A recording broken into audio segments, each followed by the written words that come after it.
Hello everyone and welcome to our YouTube channel. Today to talk about the tactical tendencies of 2025. This will be our last video in YouTube. It has been great, our first year in YouTube. Thank you so much for the support. We are getting great feedback, and yeah, we will continue to post more content in English and in Spanish for 2026. But yeah, today we're going to talk about some tactical tendencies in terms of collective aspects and individual. From 2025, we have many, some ideas, some intentions from some of the best coaches in the world, and I think it will be great now that we are ending 2025 to review some of these ideas, some of these intentions. And yeah, we're going to talk about many teams, we're going to go to many leagues, but yeah, we have many clips, so let's start as soon as possible. But we remind you that many of these clips you can get it in our platform for subscribers, where we basically do this. We upload daily clips, daily content about some tactical tendencies that where we see about what we see in different leagues, different clips in terms of set pieces, collective aspects, and individual. Today we're going to talk more about collective situations and individual. Maybe we will do another video about set pieces. But yeah, we're going to go to Sweden, we're going to go to Serie A, to Italy, we're going to go to Bundesliga, Premier League, even to Mexico we're going to go. We have a lot of aspects to talk about, a lot of new tendencies this year in 2025. So let's start with the first one. First one, we're going to talk about some build-up patterns from coaches like Antonio Conte in Napoli and Francesco Farioli in Porto. Both coaches, they are very similar in terms of patterns from build-up. They are very close patterns. They usually look to do very similar things. So if you analyze them, probably you can know what they are going to do, but still they do it well. Here we can see an example of Napoli basically using the right back inside and with the right winger, wrong-footed winger, dropping the advanced midfielder running to the space to create this inside passing line for the striker. Wrong-footed winger playing to Lukaku, the striker, and yeah, then to lay it off and continue the play. This is something that Napoli has always been doing with Conte, and last season they won Serie A using this pattern a lot, and now we're going to see a couple of clips of Francesco Farioli doing it in Porto also. Yeah, here again, another example, the 4+2 in the build-up.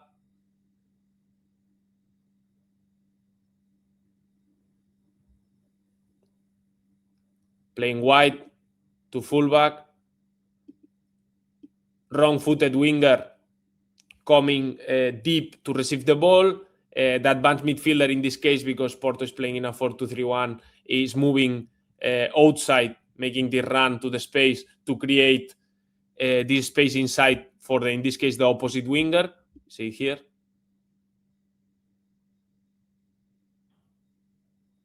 Very similar patterns to then attack with the fullback joining from the other side. Another example.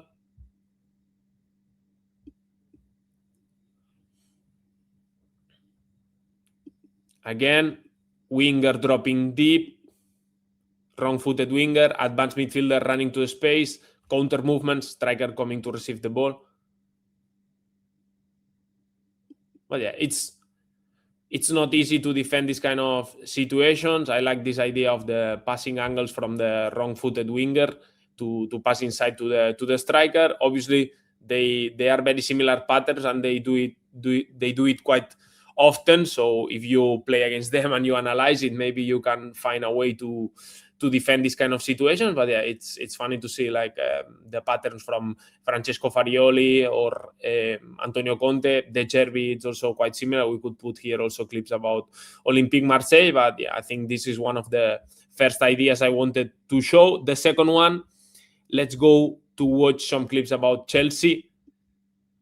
is the build-up in a back four with the goalkeeper as a wide center back.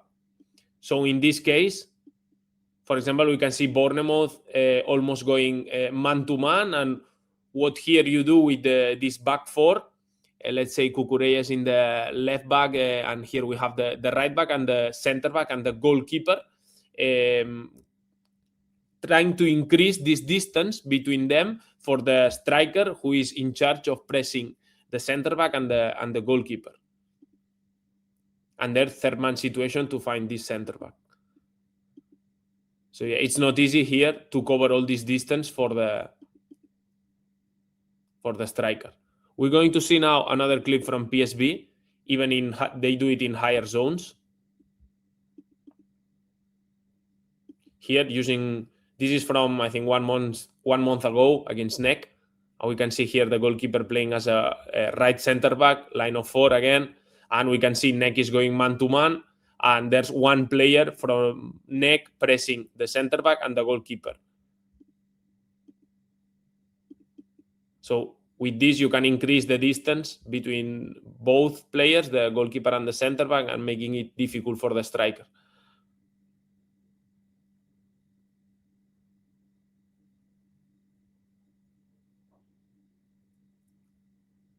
Another situation, now the same, but the goalkeeper is in the left center back position. And again, using the goalkeeper in these zones helps to build up and use third man situations, but it's a quite safe third man situation.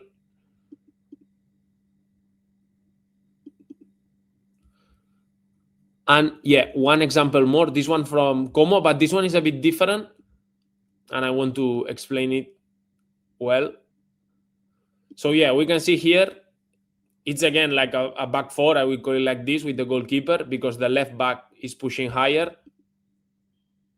And we can see again, Napoli going man-to-man, but there's one player, in this case, Rasmus Højlund from Napoli, that is in charge of pressing the center back and the goalkeeper. So what Como does in this situation is also increasing even more the distance between the goalkeeper and the center back. So you can see for Højlund, it's very difficult, and he's hesitating if to press the goalkeeper or to stay with the center back. But at the end, the center back has pushed wider and higher, and then it's difficult for Højlund to track back. And they did this a lot of times, Como, against Napoli. This was 2-3 months ago, and it was a great idea, honestly, to build up. Again, same, Højlund's pressing the goalkeeper. Third man, a bit risky, but they do it well. Also, Perrone is very good on this.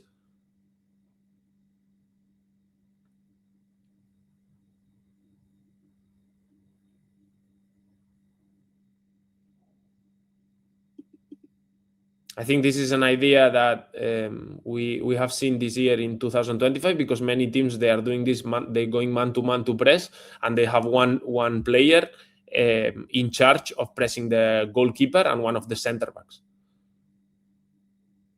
Again, fullback higher, in this case Alex Valle, and I think Diego Carlos, the center back, is able to progress play.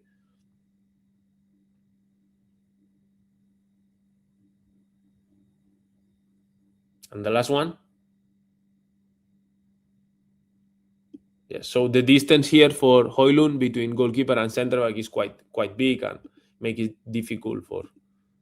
And again, now he plays the goalkeeper again, and now Højlund is not going to the goalkeeper anymore. We have a video about Como in our YouTube channel, talking about them, about their playing style, and you can check it I think it was 1 month ago. But yeah, let's go now. Again, this is the third concept, but we're gonna talk again about Como. First, we will see a picture actually from this game, Napoli Como, and I call this build-up isolation. So they push a lot of players higher up in the field to isolate the two center backs and the goalkeeper in this 3v2, making it more easy for them with more space to play. And yeah, we will see now an example against Cagliari. Football is evolving, and we want you to be part of this evolution. We have created a community for people who are passionate about the game and want to reflect on it. Inside the Game Changer, on our platform, you will find clips on collective and individual trends, set-piece actions from teams around the world, matches in tactical cameras, monthly talks with professionals, and a space for discussion and reflection about the game among members. Get access to exclusive discounts on our educational courses and additional content. Join the Game Changer using the discount code TGCLab. You will find the link in the description of this video. And later we will go also to Mexico because I saw Cruz Azul under Nicolás Larcamón doing it also. I think this is a clear tendency from 2025 and actually from this season, from only 2-3 months ago. I haven't seen it before. But yeah, we can see here another example against Cagliari.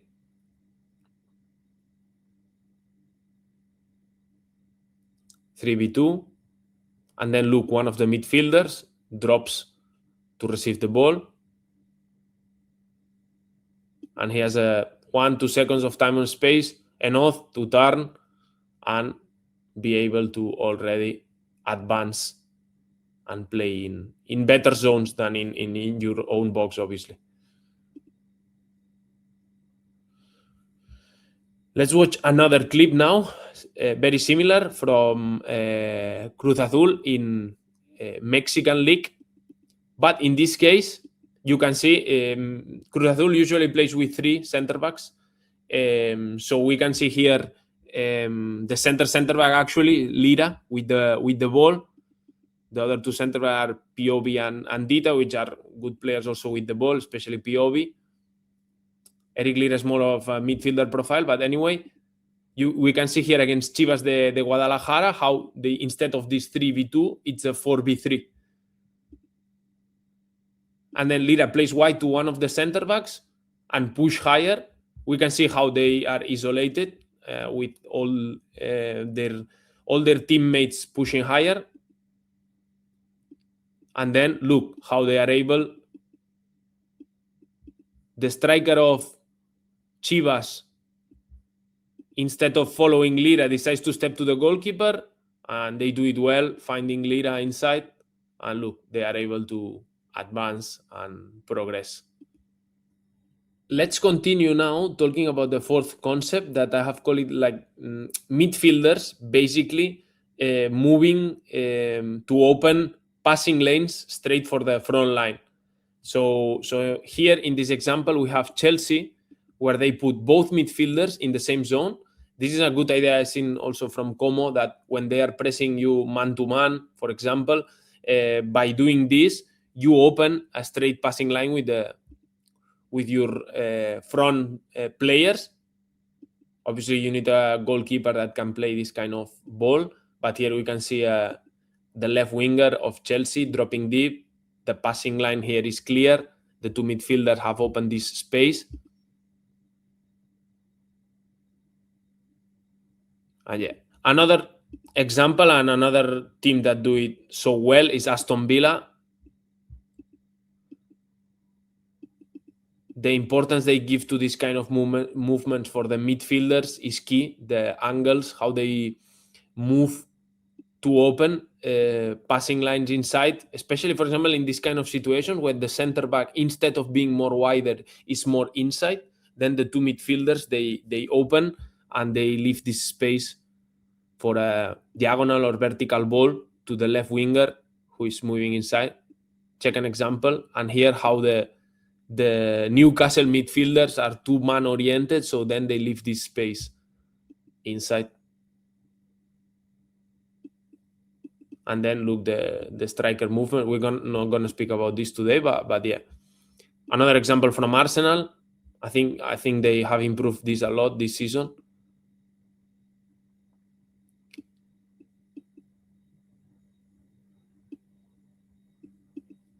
I think both midfielders in diagonal angles to open this passing line for Trossard, who comes inside. This is against Manchester City and is able to help the team to progress. And one more from Arsenal also.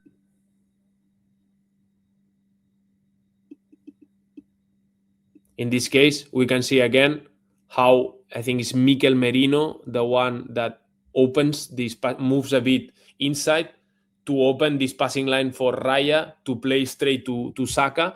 And then this is interesting one because I think, yeah, you can see the technique here from David Raya to play this ball. I think it's incredible. It's amazing. But this, I think, can be one of the next, I don't know if we can call it evolution or one of the things I think teams will start to work on. It's this kind of ball striking technique from, for example, goalkeepers to play this kind of ball. Instead of being a long ball and going for the duel, they play this ball that is easier, obviously, for Xhaka to control and help the team progress. But as I say before, it's very important how, for example, Merino here tries to drag his marker from, I think it's Bayern München, yeah, and then opens this passing line with Xhaka. So the midfielder movements to open these passing lines with the front line, I think is something I have seen a lot this season, especially teams from like Arsenal, Aston Villa, or for example Chelsea in Premier League, or also for example Como in Serie A. I actually have one clip from Serie A. I think this is Bologna against Roma, but yeah, it's interesting to see it because also in Serie A they do it a lot. Obviously there are a lot of man-oriented systems in terms of pressing, so this helps a lot. We can see here the example, I think it's Timo Freuler, who moves, drags the Roma player with him, and this opens a straight passing line with the front player. So yeah, wanted to show also one clip from Serie A because this is something very common in Serie A. So let's go now about one situation. I will explain it first in terms of defense because I don't think this is from 2025. I think already in 2024 it happened a lot, but they have started to see that. I spoke about this in other videos, but that instead of stepping to the goalkeeper from the side, so for example, one player who is with the center back moves from, as we saw, for example, with from Rasmus Højlund in Napoli. So he's defending the center back, but when the center back plays the goalkeeper, then he steps to press the goalkeeper from the side. In this case, nowadays we are seeing a lot more players like Mikel Merino that made like consecutive jumps. Let's say like this. He steps to press to the midfielder and then continues his run to press the goalkeeper. So I saw this a lot also from Roberto De Cervi in Olympique Marseille. I think this is a response to teams knowing how to beat when a situation where a player press from the side, and they use this kind of third man situations, and any team nowadays almost can do this well. So teams are trying to find other ways to press, and one way is this one, stepping with a player like vertically to the goalkeeper. And in this situation, for example, we can see Bayern ends up kicking the ball long, and then Arsenal has a 3v2 because Mikel Merino left his player. We can see here that actually Kimmich is the free player inside Arsenal's block, but how you find Kimmich is not easy in this kind of, and to look for Kimmich in this situation, you need a vertical third man. And we will see now a couple of examples of teams, especially in Serie A, Juventus or Como, that they do it well. But here, as we see, Bayern ends up kicking the ball long, and this Mikel Merino is in a position to do a 3v2 with his teammates, but yeah, it ends up in nothing. Let's watch now. This is a vertical. I'm not sure if that's from 2025. Maybe that might be in the end of 2024. But yeah, I wanted to add also this clip because this is a common pattern from Thiago Motta's teams when Thiago Motta was in Juventus. He's not anymore there, but yeah. Another example, player from Atalanta press vertically the goalkeeper, consecutive jumps. And look how Juventus is able to play through a vertical third man situation. And yeah, progress. I think this one is very interesting, and we will see now Como doing it again.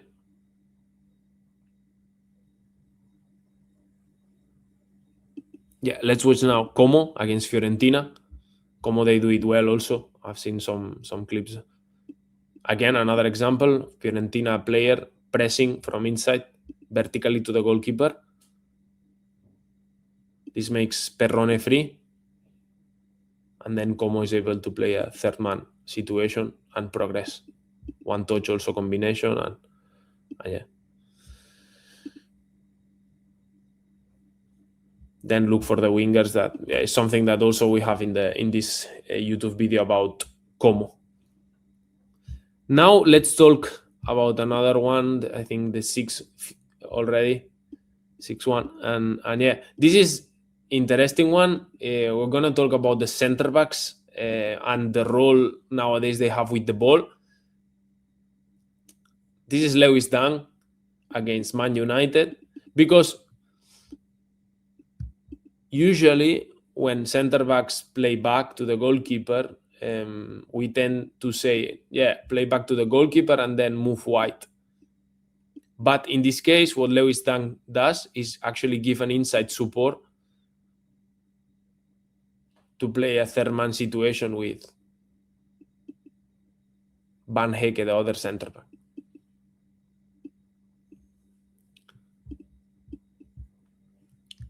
This is another one about the center back role from Bayern.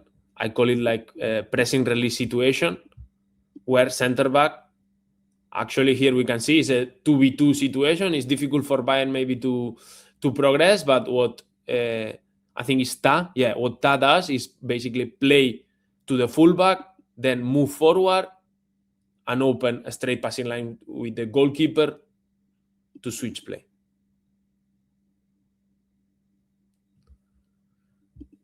Let's watch it again.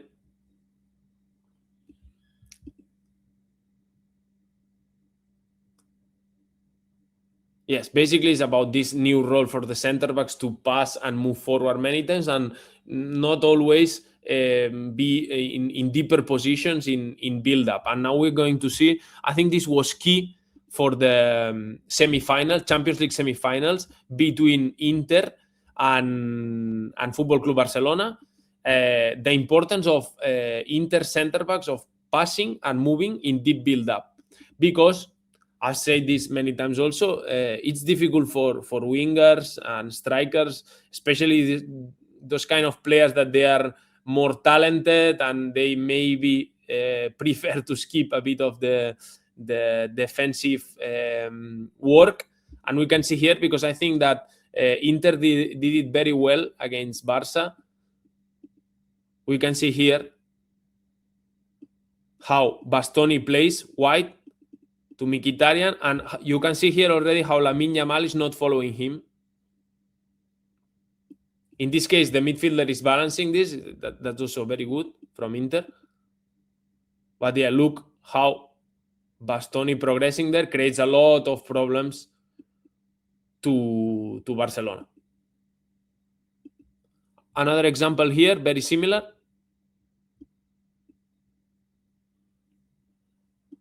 This is a wall pass and move with the wingback. In this case, again, Lamine Yamal steps to Bastoni, pass and move. And this already helps Inter to progress.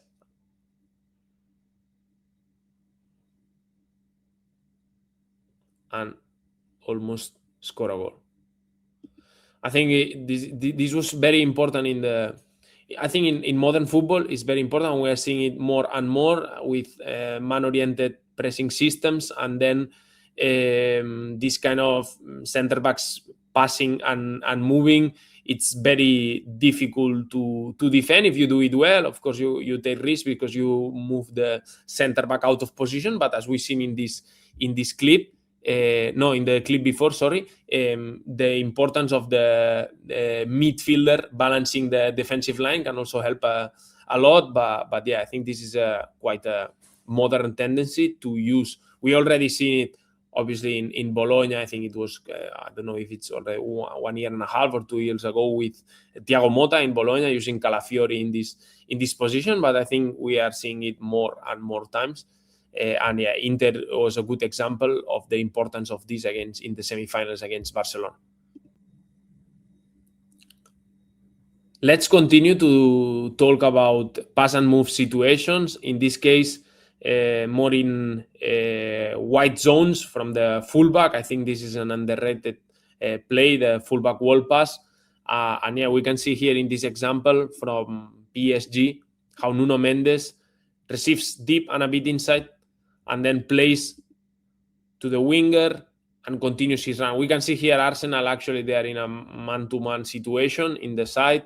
I think they are in a comfortable situation, but the wall pass helps PSG to progress. Obviously, then you need to have the physical qualities from Nuno Mendes to end up in a situation like this. We see it again.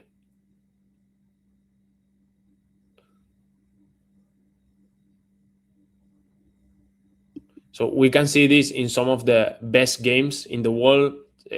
Champions League semifinals. Again, we watch now Inter-Barça. Another kind of wall pass from Di Marco with Mkhitaryan. And how Inter is able to progress. We saw before the Bastoni clips, like left center back passing and moving. And in this case, is the wing back playing with the midfielder and yeah, helping the team to progress. Now we see another clip from Barca. Sorry. Yeah, again. And in this, I want to highlight the Rafinha's movement, because I think for the wingers is so important nowadays to make this kind of movements to leave this space open for the fullback for this pass and move situation. Here in this case, I think it's Gerard Martin with Pedri.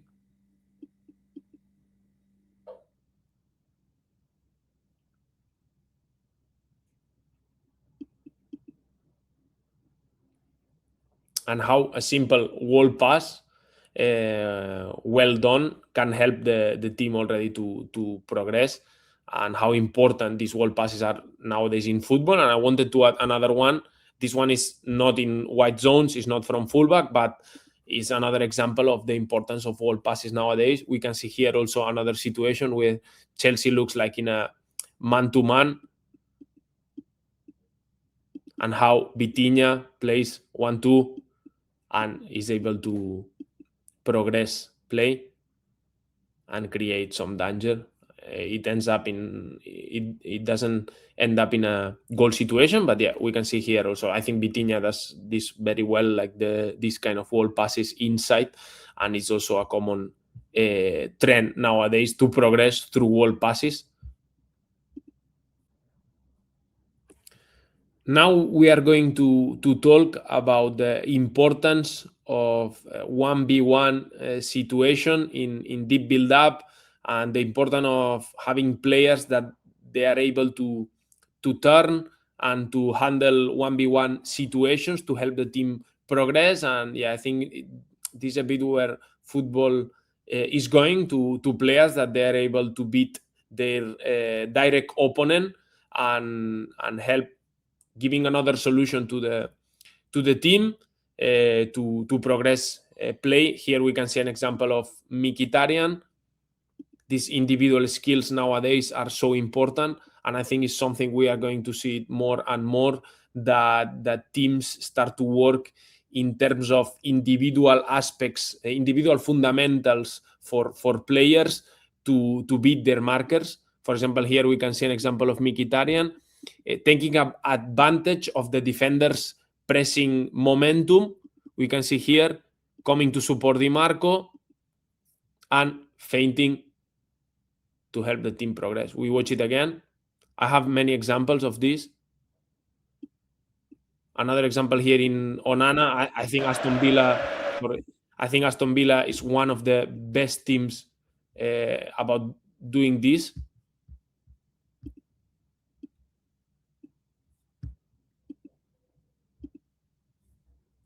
Yeah, here. And this deceptive movement to beat his marker, he approached the player with the ball and then makes this feint that in this situation has a better vision of the field to play. Switch another example, in this case from Enzo Fernandez. Chelsea, again, wide zones, fullback with the ball, Enzo approach, and then he's able to receive with his left foot, protect the ball from his direct opponent, and turn.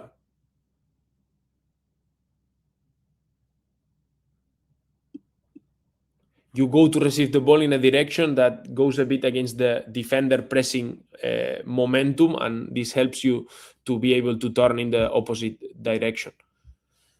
Here another example of Morgan Rogers. As I say, Aston Villa, they are one of the best teams on this. They have been working for many years, and you can see it now in every game. Obviously, here you need the quality of Morgan Rogers to turn. But yeah, these important details nowadays, receiving with your left foot and turning with your right here in this case. And yeah, obviously, then later you need the pace and the acceleration to do this, which is also important quality for players to have. But yeah, we can see how the play ends in a goal, from basically from this, because this is a deep build-up situation where I think Manchester City is comfortable in 1v1 situation, like a 3v3, let's say. And yeah, have more examples.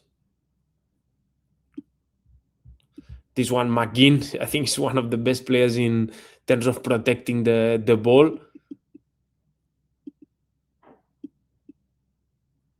See how he received with his right foot,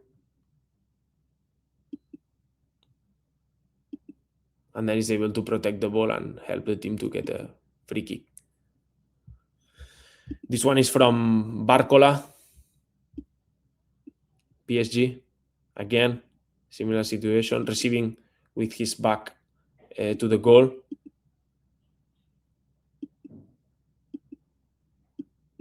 And making this control to the side to end up in a clear chance for PSG.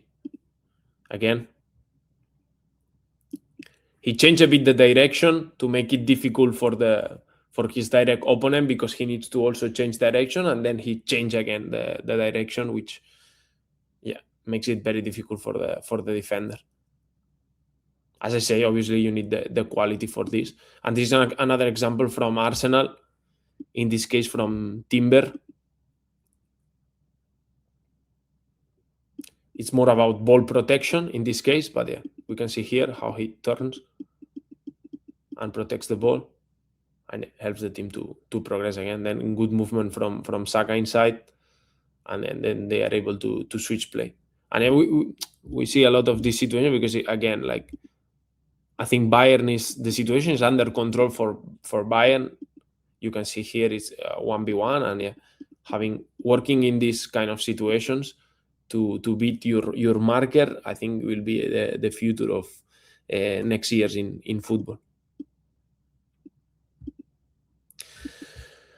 Let's talk now about more direct build-ups. We're already in the concept number 9, and this is another individual fundamental for strikers, especially for attacking players. And here we can see Chelsea decides to go long. It's a full man-to-man situation from, I think it's PSG here.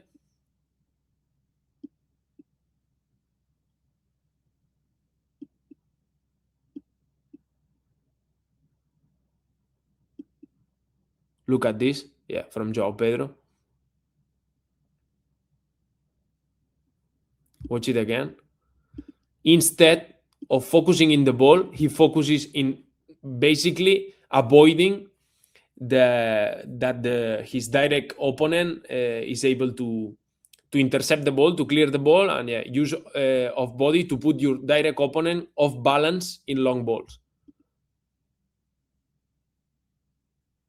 I think this is also very important nowadays, with more and more teams playing also quite direct, because if they don't find solutions short, or they think the momentum of the game is better to play long balls. So I think this is an important concept for strikers. We can see here another example from Bologna, from Santiago Castro.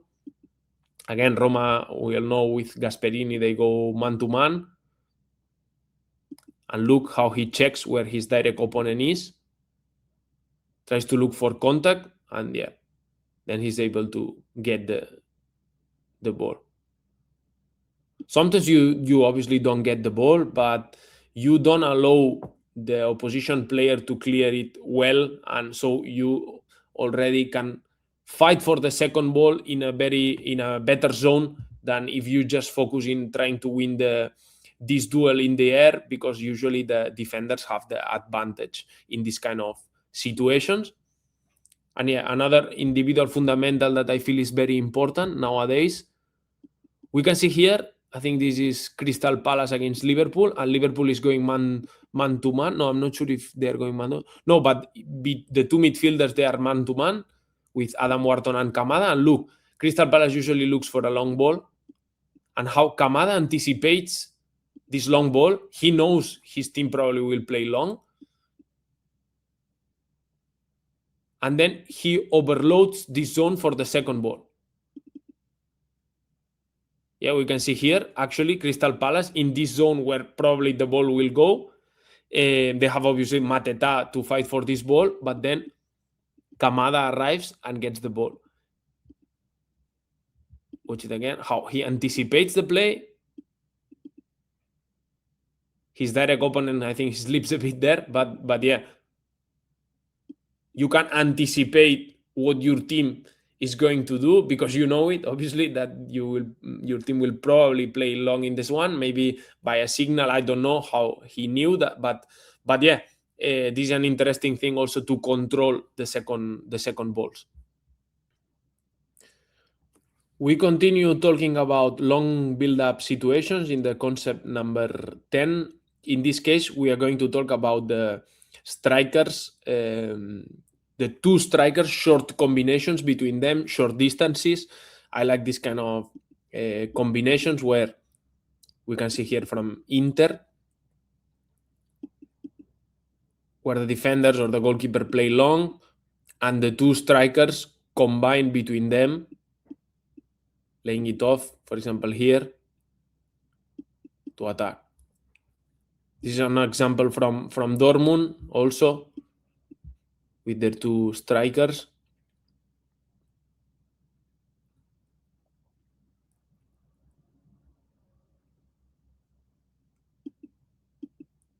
Diagonal ball, in this case from Slotterbeck, to find one of the strikers. Adeyemi to combine with the other striker.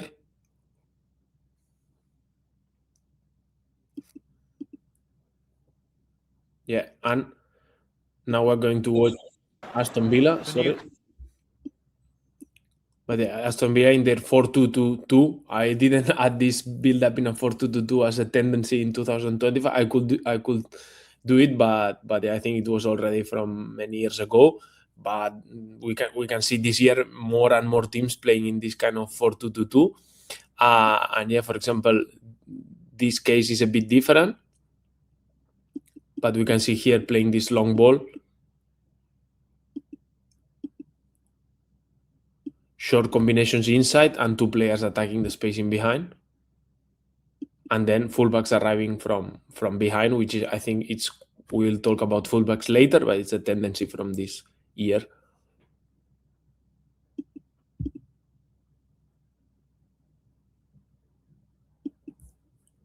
Another example here against City from Aston Villa. Again, diagonal ball. And yeah, short combination. And then attack the space in behind.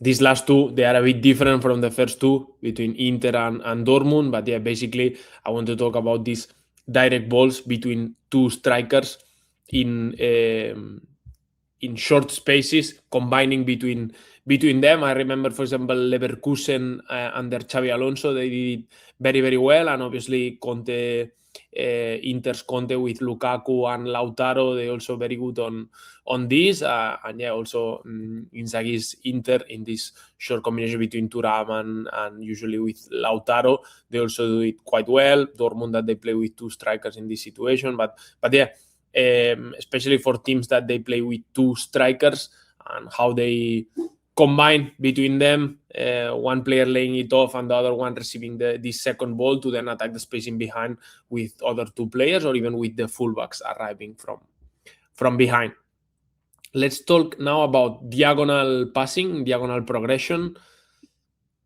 Maybe it's not a tendency exactly from this year, but yeah, I want to show you some examples of teams progressing with diagonal balls from, for example, from deep fullbacks. We can see here PSG against Liverpool. Left winger comes to drop deep. Midfielder, Vitinha in this case, runs into space, and diagonal ball for the striker from Nuno Mendes. Allowing PSG to progress and then end up in the right side, switch play, and attack the box, score. Here another example from Flamengo. Flamengo is a team that do it well also. Here we can see Wesley. Actually, Wesley now plays for Roma, but yeah, this was, I think, 7 months ago in summer where he's still playing Flamengo. And yeah, basically counter movements also, but yeah, I wanted to highlight also the diagonal progression from wide zones to find the striker, and then this third man run from the winger.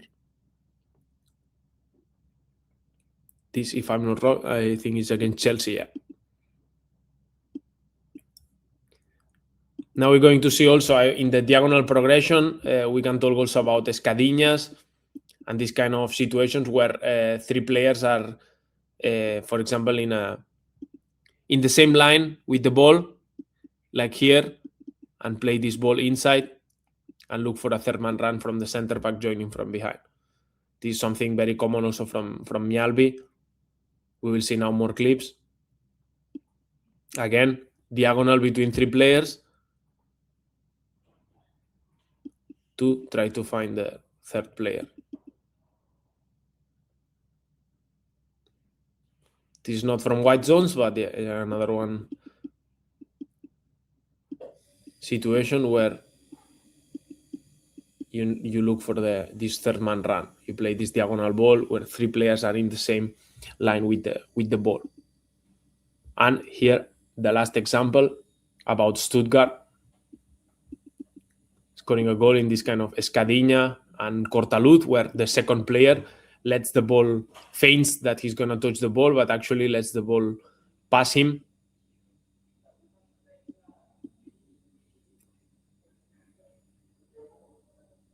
Diagonal ball from the side, and yeah, allowing Voltemade in this case to finish the play with Stuttgart. We all know now he's playing for Newcastle. Let's continue talking about Mjällby. They are one of the most interesting teams, the Swedish champions in this year in 2025.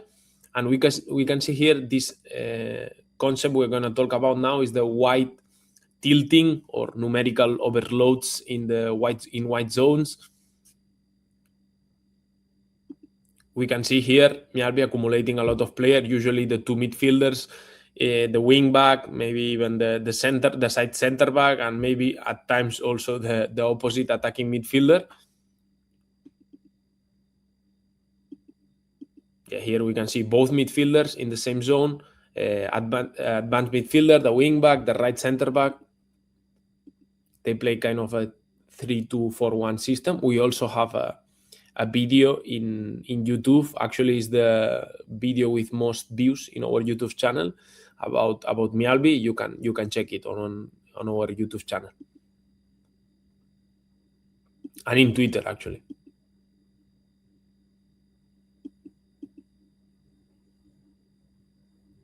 We can see here how they progress through white zones by overloading against Malmö. This is an example of Como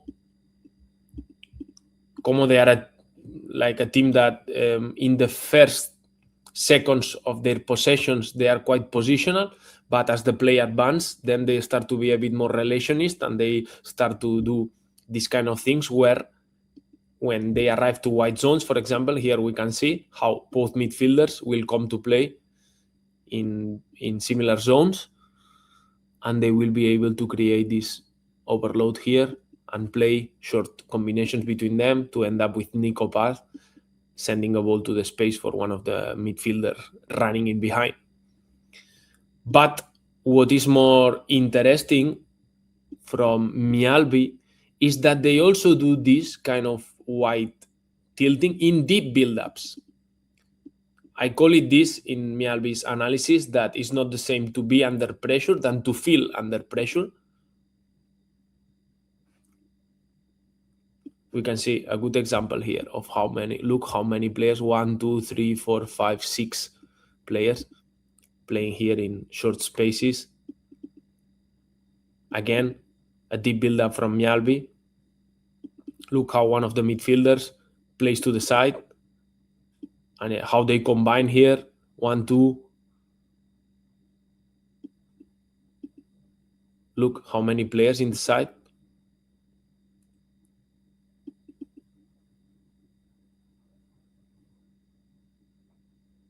Okay. I think one of the keys of this is that because there are so many players in the same zone, if they lose they are confident to play like this, because if they lose the ball, they know there are many players there for counter press.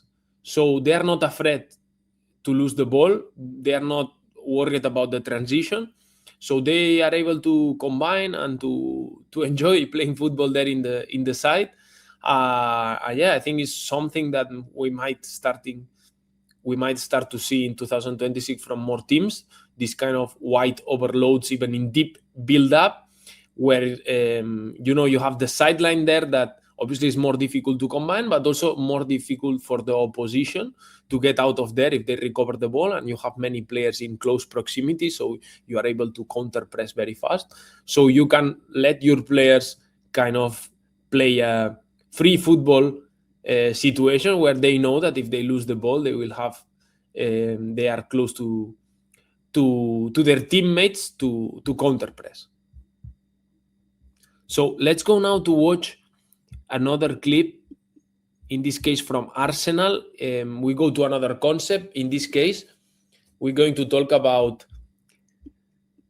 players, especially advanced midfielders, frontline players, moving into uncomfortable zones for the defenders to follow them. In this case, we're going to start with Arsenal's advanced midfielders moving to white zones. For example, in this case, Odegaard, how he moves in a situation where obviously it's important is the right winger is spinning the left back, not allowing him to step. And for Rudiger, in this case, the center back, is a zone that he prefers not to go. Uncomfortable zone for him to follow that far, maybe. And yeah, Arsenal is able to progress and move the ball up. Another example here from Trossard against PSG. Creating wide superiority, moving from inside to outside when switching play.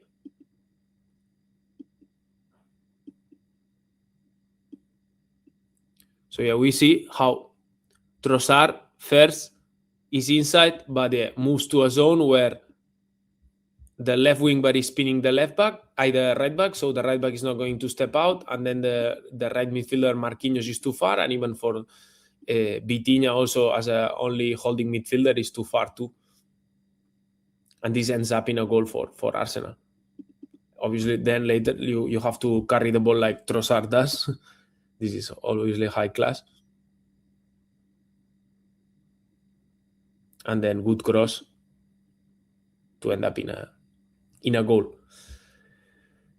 We're going to see now an example of Florian Wirtz also against, this is an interesting one because it's against Crystal Palace back five, how he moves from his false nine position, let's say like this, with the center back, and he moves to the side and then creates, we can see here already, creates problems to Crystal Palace backline because the center back doesn't want to follow Wirtz that far, and then the right center back needs to step out, leaving his player free. Then Daniel Munoz needs to close in, and then Kerkez, the left back of Liverpool, has space to progress. And we can see here the 3v2. And we can see now here Kerkez has a good opportunity to play, I think, Isaac in behind, but he doesn't play him. But anyway, they are able to progress further up.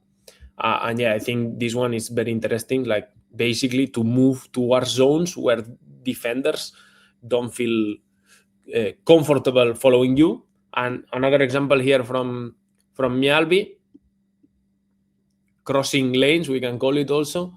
Here, it's more in deeper build-up, but how one of the midfielders of Mjällby moves towards the opposite side.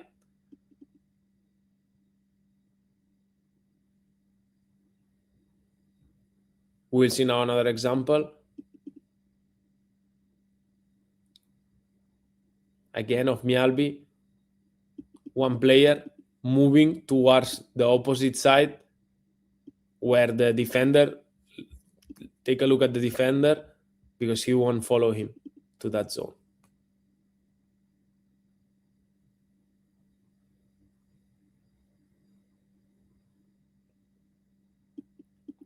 I try to put all this in one same concept, but they are different clips. But we can see the idea of putting the defenders or even the midfielders in some cases in uncomfortable decisions that they need to, should I follow my player that far or not? And this is a similar one. I use it as a new concept because I think it's quite special what Bayern does. So we already talk a bit in our YouTube channel in the Bayern's video about the rotation that they do. We have this analysis of Bayern also in our channel. I think it was 2 months ago. And we can see, and as I say, it's a similar situation because the midfielder is moving towards a zone where his direct opponent is probably not going to go. And this is a rotation Bayern use a lot when switching play. So we can see here Pavlovic, how he moves to the fullback position. Yeah, and is able to progress from there.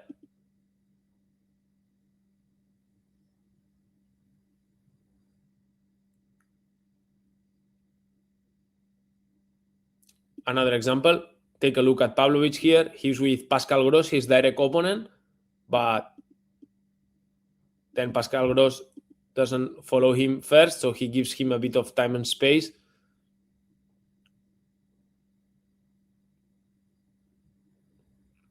Here against Chelsea, again, when Pavlovic sees that there's an opportunity to switch play, he already moves to the fullback position. And look how Chelsea needs to adjust this. It's a long distance, I think, for Malo Gusto here. And the spot of Pavlovic that is now free is Kane from striker position, who drops to occupy this zone. That's why I call it rotation. And this last example,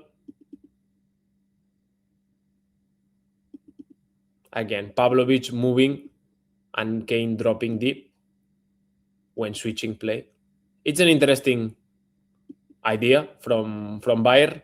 And I don't have the clips here, but they did also against Arsenal. But I think Arsenal fixed it well by communicating, by this connection between fullback, center back, winger, and midfielder.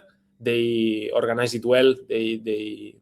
They defend it a bit different in each situation, but I think they did well. But for other teams like Chelsea or Dortmund, I saw Bayern creating problems, and it was a great solution for them to progress in build-up.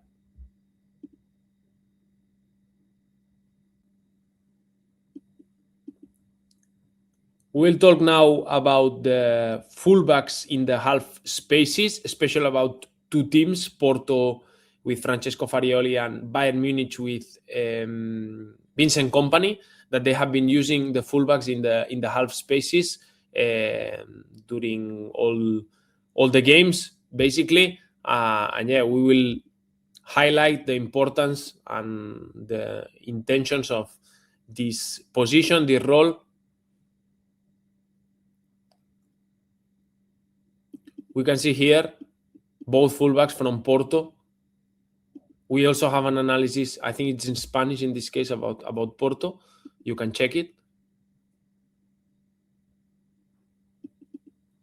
And we can see here against 4-2 how this fullbacks positioning allows, and these short distances allows Porto to find the midfielder inside.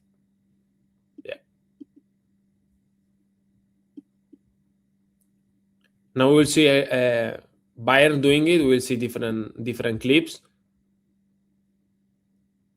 about how they use their fullbacks. We can see here how I think Stanisic use this space to join and receive from Kane. In Bayern, we can see often the fullbacks arriving to the box. Here another example with Leimer operating, especially in the half space, and making runs in the space in behind for wrong-footed wingers like Olise here. You can see Leimer in between center back and fullback attacking this gap.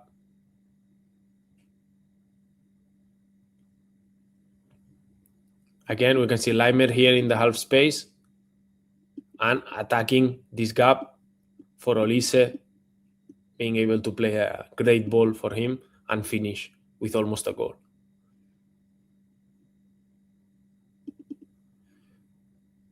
Another example of Leimer operating in the half space, in this case in the left side.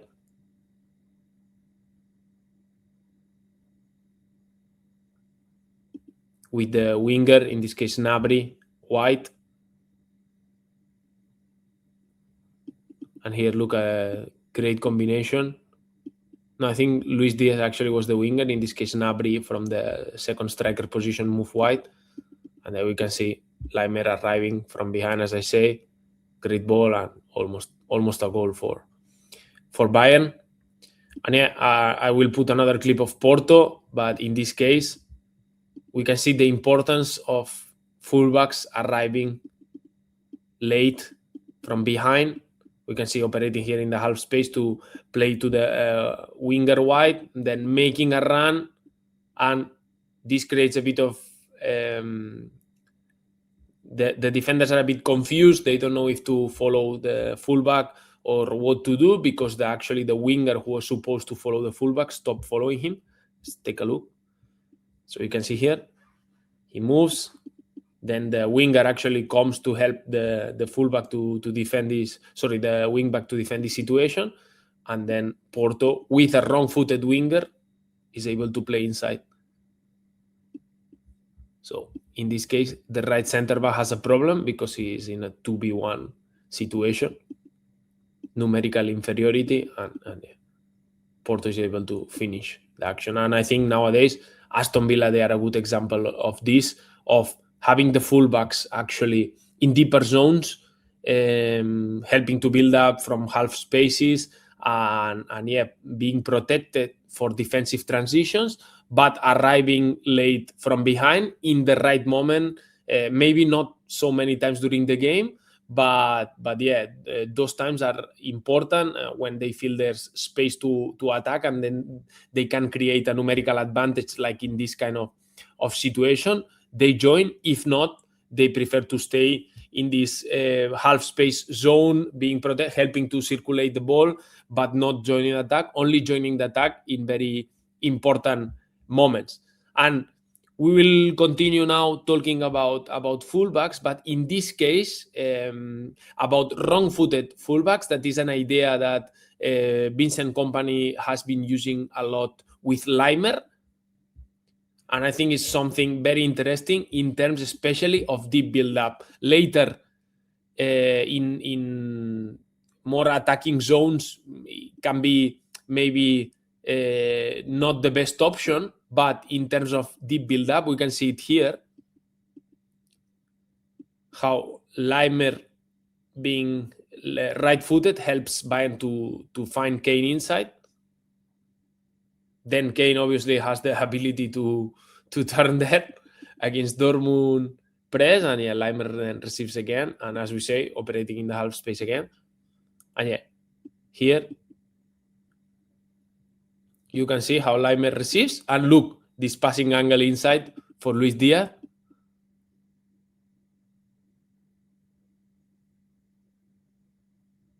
And then switch play for Olise from Luis Diaz. One more example.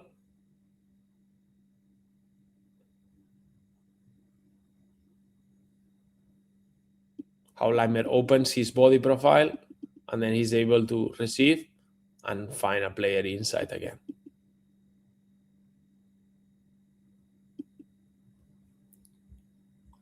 I think this is something that we're going to see more in the future.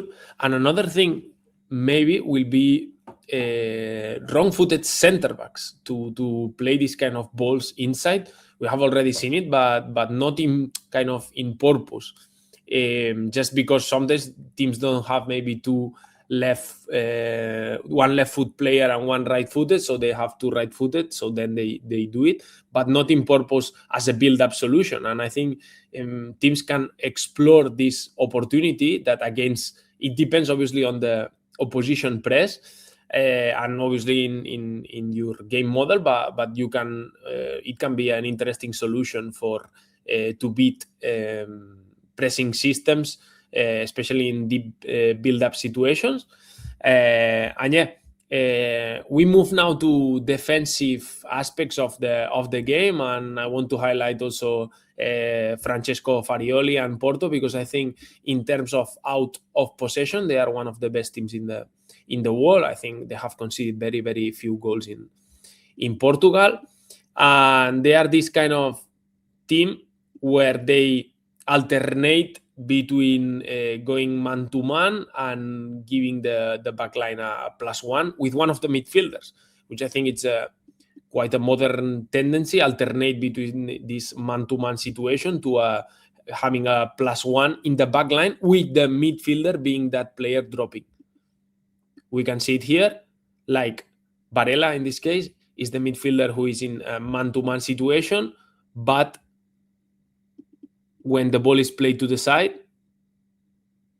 then he moves to drop in the back line. And here, Porto now has a 4-3 numerical superiority in the last line. We'll see another example here.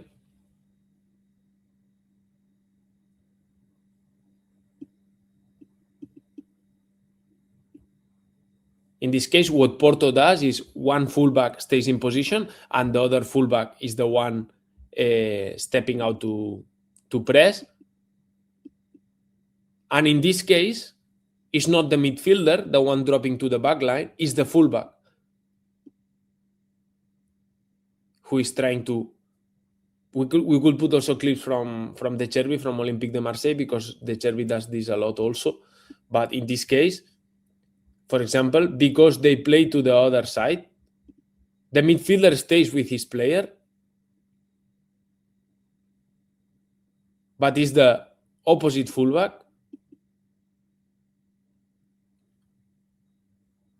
who is the one dropping to defend and protect the back line. We see another example here.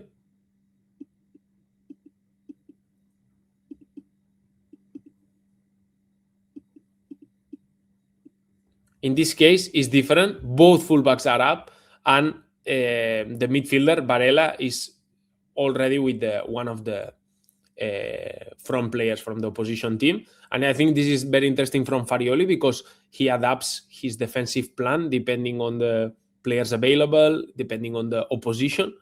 And we can see here 3 different examples on how they press. And some games he assumes that he wants to go man-to-man all the time. Some games he tries to protect his backline with this +1, with one midfielder dropping, with one fullback, usually the far side midfielder or the far side fullback dropping to the backline.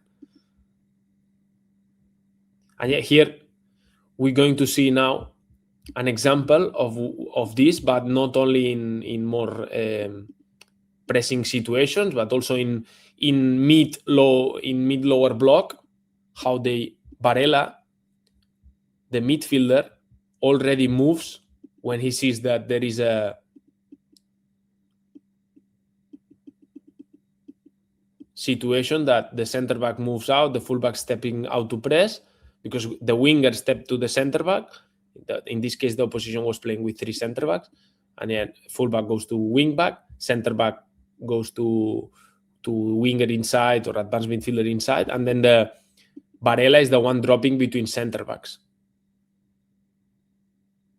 not allowing ever Porto to be in a numerical disadvantage in their backline.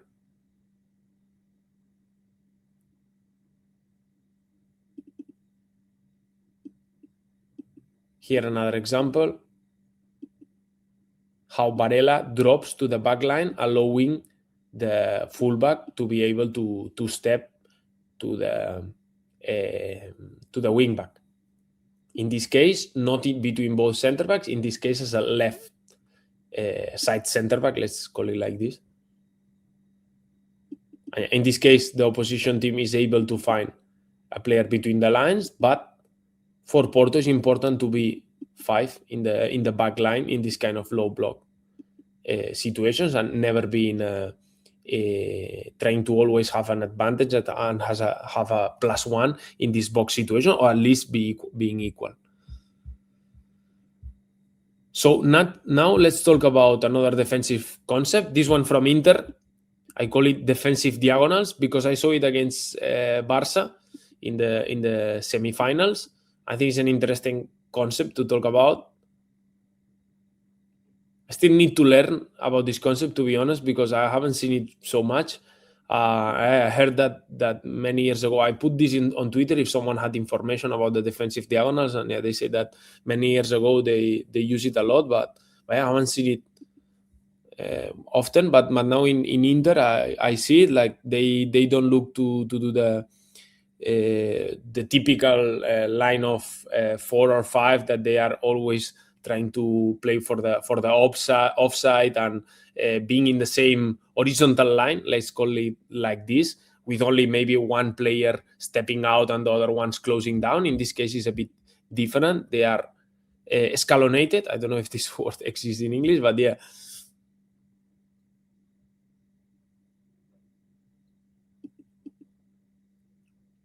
Here we will see another example in Camp Nou.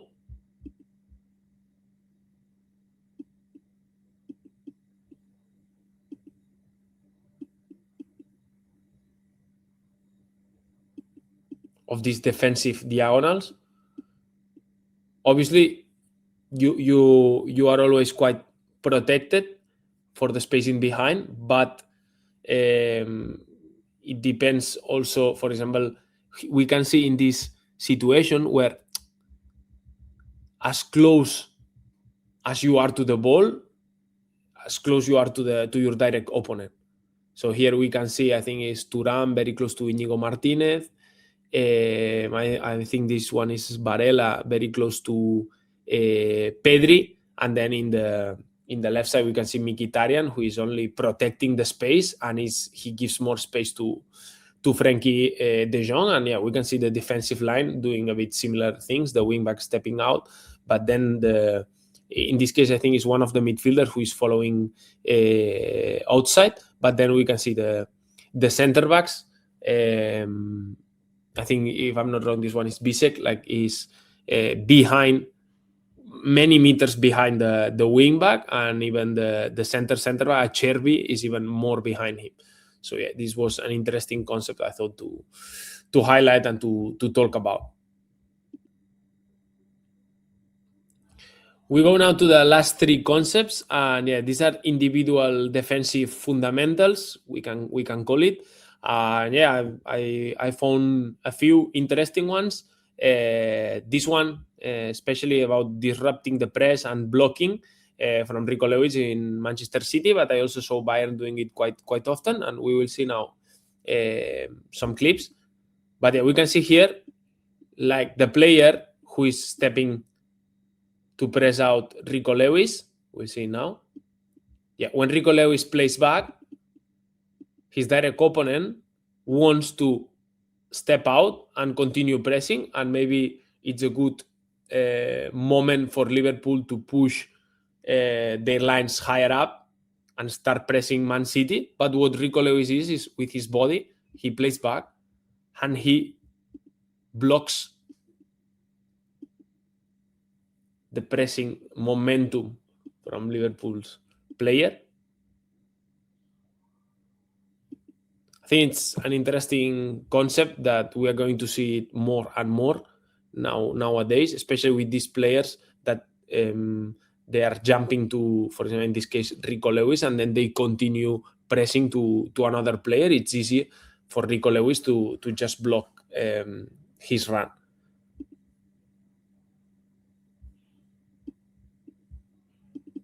Here, I put two examples of Bayern from Kimmich and Pavlovic because I think they do it quite often. We can see here Upamecano playing back to the goalkeeper, and see here how Kimmich, his only intention is to block the opposition striker to give time to the goalkeeper to play. In this case, Neuer ends up kicking the ball long, but yeah, he gives him a bit of more time and space.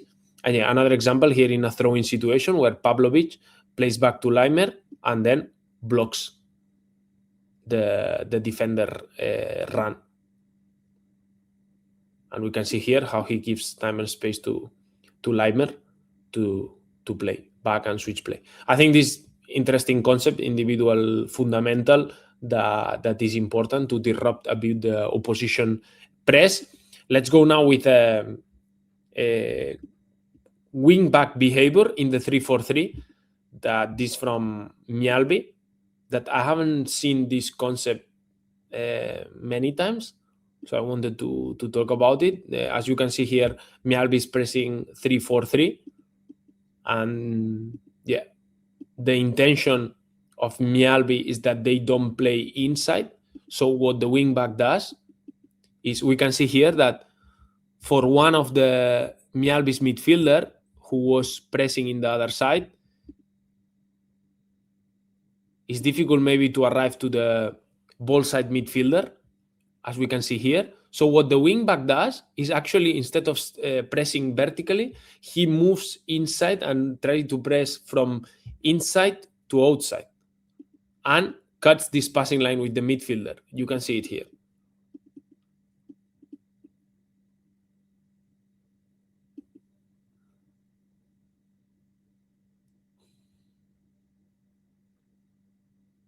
We see now another example. The same. In this case, you can see already how Mjällby has kind of a problem because the number 6, ball side number 6, is free. So what the wingback does actually is force them to the side and protect this passing line inside, timing a bit his pressing run and giving time to his teammates to arrive.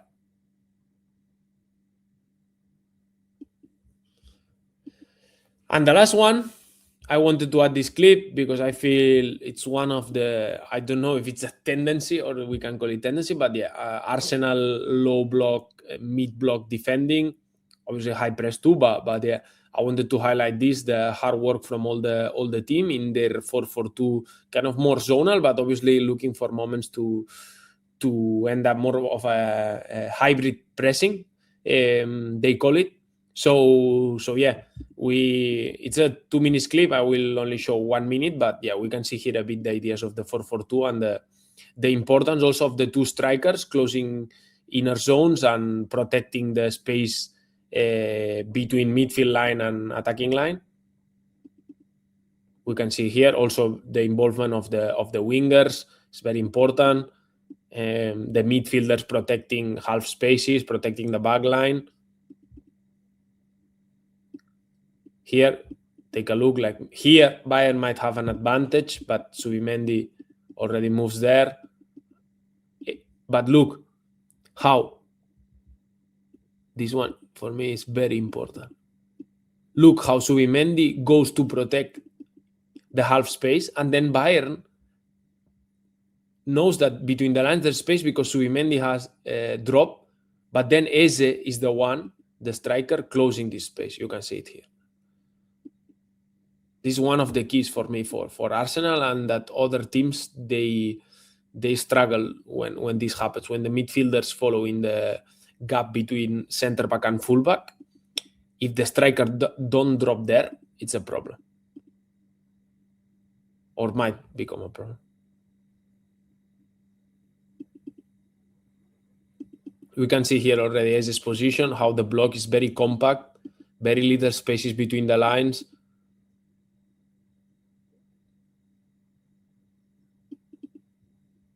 And yeah, look at here, Trossard also helping, fullback steps. Look at Zubimendi position also. Xhaka also protecting inside, trying to find the right moments to press. Look, Xhaka stepping out, but now he sees that Leimer is moving wide.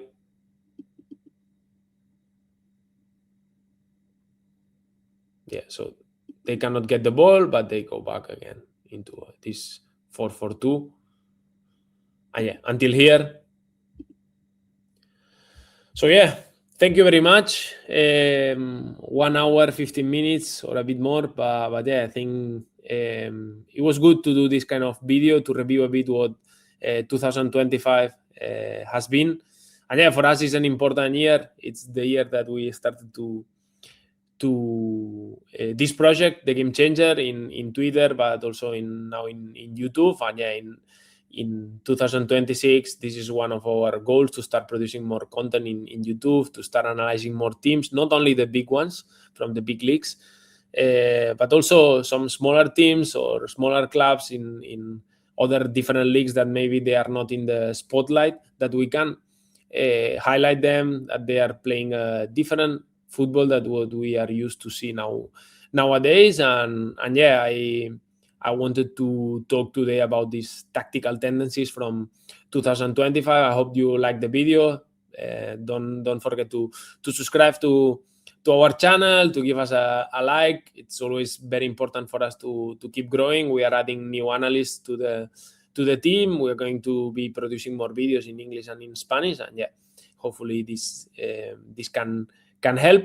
And yeah, I want to remind you that many of those clips we are uploading it every day in our platform. You can have access there. We also have a lot of set piece clips, and yeah, we try to, when we see an interesting clip in different leagues, in different games, we upload it then with explanations also that you can use for your teams, individual aspects, collective aspects, also that you can show it to your players individually or to your team in general. For example, if there's an interesting build-up, if there's a good high pressing situation, you can show it to your players. Or for example, if you want to show your winger how to attack the space in behind, or how you want to show your midfielder when it's moment to drop to the back line, we offer clips from professional football. And yeah, we are growing our community. We all also offer more services like tactical camera games once a week for learning, and yeah, we have also a WhatsApp debate group, and yeah, we also have our first course now, tactical systems, with Italo Resende in our website, and yeah, we will be adding more and more services in 2026. So yeah, I think it will be great for us that you can join our coaching community. So yeah, until here this video, I hope to see you soon in 2026. Thank you guys. See you.